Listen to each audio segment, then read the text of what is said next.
Halo, assalamualaikum warahmatullahi wabarakatuh. Kembali lagi bersama saya Arido Sanjaya di channel YouTube Sanjaya Retail, di mana channel ini yang akan terus membahas terkait dunia retail, minimarket, toko modern dan toko kelontong.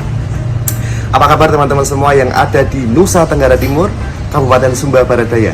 Kami tim Sanjaya Retail sedang berada di Nusa Tenggara Timur, Sumba Barat Daya. Jadi kebetulan toko ini kita dampingi, kita bantu untuk grand opening. Tim kami kurang lebih sudah 1 bulan di sini, sudah kita dampingi mulai dari pengadaan barang dagangan sampai dengan grand opening. Jadi kebetulan Ibu Grace Natalia memakai jasa kami untuk mendesain tokonya sampai dengan sekarang. Baik teman-teman, alhamdulillah alamin, dalam kesempatan ini saya masih diberikan kesempatan untuk membuat konten, untuk membuatkan video terkait minimarket. Nah, kali ini teman-teman, saya akan sedikit menceritakan berapa modal dan berapa item yang kita jual di toko Pak Mart Nusa Tenggara Timur. Namun sebelum kita jelaskan terkait berapa modalnya, berapa modal asetnya, berapa modal barang dagangannya, berapa luas tokonya, saya akan sedikit membahas terkait stock of none atau terkait faktor-faktor yang menyebabkan barang hilang. Ya, kalau minggu lalu kita kemarin sudah membahas terkait teknis stock of none, bagaimana cara melakukan stock of none yang baik dan manfaatnya apa. Sekarang kita bahas faktor-faktor yang menyebabkan barang hilang. Buat teman-teman yang mungkin pakai program kasir atau mungkin ada karyawan, mungkin ini harus segera dikerjakan. Dan buat teman-teman yang kemarin sudah saya jelaskan terkait teknis stock of none, apakah sudah jalan? Karena ini akan berhubungan dengan stock of none yang saya jelaskan kemarin. Baik teman-teman semua, apa sih yang menyebabkan toko minimarket itu ada selisih barang dagangan, atau mungkin minus, atau mungkin hilang, atau mungkin bisa jadi lebih? Nah, hal-hal apa yang bisa menyebabkan barang kita itu jadi selisih? Baik teman-teman semua, akan saya jelaskan satu persatu apa yang membuat toko itu bisa terjadi selisih barang dagangannya. Yang pertama teman-teman, barang selisih atau barang hilang itu terjadi karena adanya pihak eksternal dan pihak internal. Apa itu pihak internal atau apa itu pihak eksternal? Pihak eksternal adalah pihak orang luar atau konsumen atau supplier. Pihak internal adalah mungkin karyawan, orang dalam. Nah, di sini teman-teman,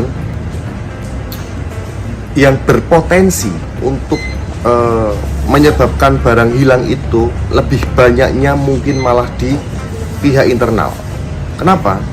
Karena kalau kita bicara pihak eksternal, potensinya hanya kita kecolongan, ya, sama salah satu oknum yang mungkin nakal di toko kita. Nah, terus bagaimana cara untuk mengantisipasi supaya toko kita itu tidak dicuri sama orang lain? Tentunya dengan adanya pengawasan. Nah, bagaimana pengawasan yang baik menurut teman-teman? Apakah harus dilihatin orang itu sampai dengan selesai belanja, atau seperti apa? Kami punya cara untuk melakukan pengawasan dengan baik, supaya orang yang masuk ke dalam toko kita itu tidak curiga, tidak merasa terbebani, dia tetap nyaman belanja di toko kita. Dengan apa? Dengan cara melakukan pendekatan, kemudian kita menyibukkan diri sendiri untuk merapikan kondisi toko, atau mungkin dengan pelayanan. Jadi kita bisa dampingi konsumen tersebut untuk kita berikan pelayanan, untuk kita ajak bicara, untuk kita tawarkan barang-barang yang promo. Mungkin dengan cara seperti itu, orang yang awalnya itu akan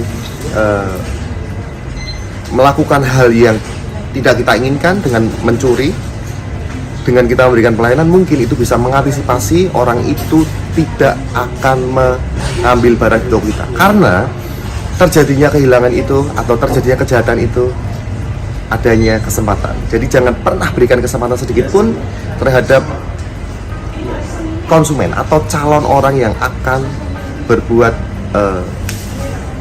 hal yang tidak inginkan di toko kita. Itu terkait pihak eksternal, faktor yang bisa menyebabkan barang kita hilang. Dengan apa? Dengan pelayanan, dengan pengawasan yang baik, ya. Nah, terus kemudian terkait internal, ini justru malah lebih banyak, teman-teman. Justru potensi barang hilang itu terjadi 80% karena pihak internal. Contohnya, teman-teman ya, mungkin adanya salah administrasi, atau mungkin adanya SOP yang tidak jalan saat penerimaan barang dagangan, atau mungkin adanya SOP yang salah saat melakukan transaksi penjualan. Jadi teman-teman, bagi yang punya karyawan, tolong ditekankan pengecekan barang dagangan dari supplier wajib secara teliti, hitung secara teliti, teman-teman. Mulai barang turun, cocokkan dengan notanya, apakah sudah sama kuantitinya. Terus kemudian kalau semuanya sudah sama, teman-teman cek rupiahnya, ya, sesuaikan nota. Terus setelah kita cek dari barang dari supplier, jangan lupa teman-teman, kita input barang yang dari supplier, masukkan ke program kasir. Karena ada suatu hal yang mungkin lupa karyawan tidak menginput ke program kasir, terus mengakibatkan barang yang tidak kita input itu menjadi barang lebih di toko kita. Kita sudah mengeluarkan uang untuk membayar supplier, namun barang itu belum dimasukkan ke program sama karyawan. Artinya apa? Stok di program kita belum nambah, secara rupiah pun belum nambah. Nah, makanya ini harus diperhatikan. Ketika kita terima barang dari supplier, wajib diinput di program dan cocokkan antara nota di program kasir dengan nota dari supplier, ya. Karena kalau tidak ada input, kalau tidak diinput, itu akan menyebabkan barang itu menjadi lebih saat dilakukan stok opnam. Terus kemudian teman-teman, setelah kita terima barang, kita cek kita cek kuantitinya, kita cocokkan rupiahnya, kita input ke program. Setelah itu kita bicara saat barang keluar. Nah, potensi yang bisa menyebabkan barang hilang itu adanya transaksi yang tidak masuk mesin kasir, ya. Jadi teman-teman, SOP itu harus dijalankan saat teman-teman punya karyawan. Pastikan semua barang yang kita jual wajib masuk ke transaksi penjualan. Karena kalau barang yang kita jual secara manual tidak masuk ke program, tidak masuk ke komputer, barang yang kita jual akan minus.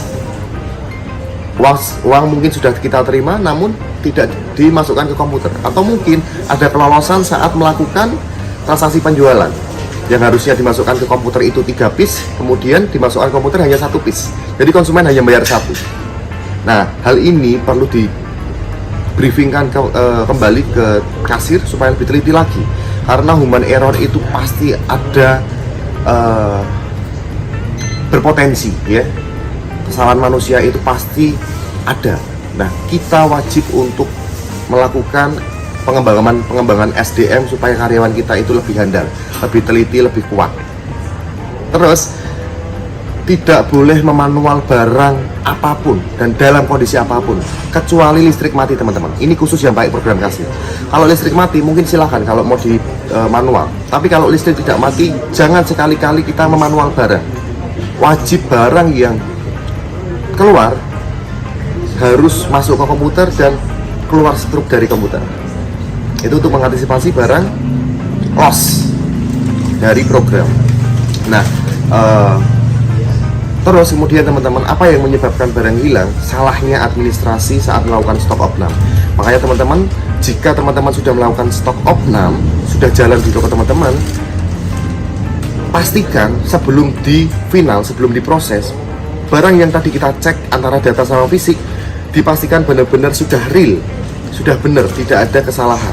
Karena jika teman-teman melakukan stok opnam salah, itu akan selisih dan mengakibatkan stok opnam di berikutnya itu akan muncul kembali, karena kita bulan ini salah, terus kemudian nanti di bulan depan pasti akan salah lagi. Makanya saat melakukan stok opnam, teman-teman dipastikan barang yang kita cari, barang yang kita stok opnam, antara fisik dan data itu harus benar. Sebelum kita proses, kita cek lagi, kita pastikan lagi supaya tidak ada kesalahan di bulan berikutnya, supaya data teman-teman semua update. Ya, baik teman-teman, saya pikir hanya itu saja. Sebagian kecil terjadinya barang hilang. Jadi buat teman-teman yang mungkin belum jalan SOP untuk mengantisipasi barang hilang, teman-teman bisa jalankan. Kalau mau lebih ketat lagi teman-teman, setiap toko yang kita dampingi, kita wajibkan semua personil melakukan cek body. Ini khusus toko yang punya karyawan. Jadi setiap personil datang ke toko wajib melakukan cek body. Kita cek berapa uangnya yang dia bawa, kita cek bawa barang apa saja, kita cek semuanya. Terus kemudian saat dia pulang kita cek lagi. Bukan apa-apa teman-teman. Itu hanya untuk memberikan hal yang mungkin membuat mereka merasa diawasi. Makanya kita perlu buatkan cek body. Silahkan teman-teman, tidak jadi masalah. Kalau misalkan kita mau cek body, ini hanya untuk khusus toko yang ada karyawan, yang mereka pakai karyawan, ya. Nah, sebagian kecil atau apa yang saya sampaikan itu hanya sebagian saja yang mungkin bisa menyebabkan barang di toko kita bisa hilang. Nah, teman-teman yang mungkin kemarin belum sempat melakukan stok opnam, belum sempat melakukan atau menjalankan sistem stok opnam, teman-teman bisa lakukan mulai dari sekarang, supaya stok kita update, supaya barang kita mudah dianalisa. Kenapa barang kita bisa hilang? Apa penyebabnya? Terus kemudian kita evaluasi lagi. Kita berikan, kita lakukan hal-hal yang untuk mengantisipasi supaya itu tidak terjadi. Ya, teman-teman semua, saya pikir untuk faktor barang hilang, terjadinya barang hilang, cukup. Itu hanya sedikit. Sebetulnya masih banyak sekali faktor-faktor yang mungkin bisa menyebabkan barang hilang, namun tidak saya bahas semuanya. Itu hanya saya bahas yang sering terjadi di lapangan, ya. Nah, segera teman-teman dijalankan supaya teman-teman paham nih, stoknya benar-benar update. Jangan-jangan teman-teman hanya jualan saja, namun tidak tahu stok sesungguhnya di toko kita itu. Yang penting kita jualan, yang penting saya dapat omset, yang penting saya dapat margin. Namun tidak tahu teman-teman, stok di toko kita itu sebetulnya masih ada berapa juta. Senang aja kita closing 10 juta, senang aja kita closing omset sampai 20 juta. Namun stok barang dagangan di toko kita sendiri, kita tidak tahu berapa ratus juta modalnya. Nah, itu yang bahaya teman-teman. Makanya teman-teman harus segera lakukan stok opnam ini supaya teman-teman tahu modal barang dagangan teman-teman di toko itu berapa, ya. Baik, teman-teman semua, saya akan setelah kita menjelaskan faktor-faktor stok opnam, saya akan sedikit menjelaskan berapa modal yang sudah dikeluarkan di toko NTT Pak Mat. Teman-teman, toko ini luas 10 x 8 meter, berukuran 8 x 10 meter. Terus kemudian aset minimarket belanja di tempat kami kurang lebih 135 juta. Terus kemudian jasa kami teman-teman semua, kita mulai dari berangkat dari Jawa, semua diongkosin dari Bu Natali. Kita dikasih makan free semua di sini, kita dikasih tempat tidur, semuanya dari Bu Natali, ya. Terus kita kerjakan kurang lebih 1 bulan, dan hari ini insya Allah saya pulang ke Jawa karena ada beberapa toko yang harus saya kerjakan lagi. Terus berapa modalnya? Modal untuk barang dagangan ini kurang lebih sekitar 300 juta dengan ukuran toko 8 x 10, tinggi rak double 150 cm, tinggi rak single 170 cm, lemari pendingin 3 pintu, meja kasir, ya, rak gudang, berangkas, dan lain-lain. Jadi kurang lebih teman-teman, modal 450 juta di toko ini teman-teman sudah punya minimarket. Namun teman-teman, tidak harus barang dagangan, tidak harus 300 juta. Saya pikir dengan 250 juta ukuran toko 8 x 10 cukup. Karena ini Bu Natali ini, beliau punya toko grosir yang sudah jalan sangat besar sekali. Terus kemudian Bu Natali ingin memaksimalkan tokonya yang baru ini dengan barang yang banyak. Makanya ditaruh sini semua barangnya supaya terlihat banyak, supaya terlihat maksimal. Ya, Teman-teman, mungkin cukup dari saya. Apa yang saya jelaskan semoga bermanfaat buat teman-teman dan segera diaplikasikan supaya teman-teman tahu betul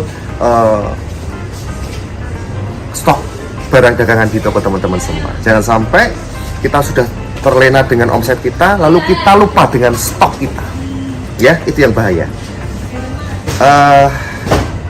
Dari saya Arido Sanjaya pamit, mohon maaf jika ada salah kata, dan sukses selalu buat teman-teman semua yang punya minimarket dan yang belum punya minimarket. Semoga bisa segera terwujud mimpinya untuk membuat minimarket, dan semoga Sanjaya Retail diberikan kesempatan untuk membantu teman-teman semua yang ada di seluruh Indonesia. Dari saya terima kasih. Assalamualaikum warahmatullahi wabarakatuh. Sukses selalu.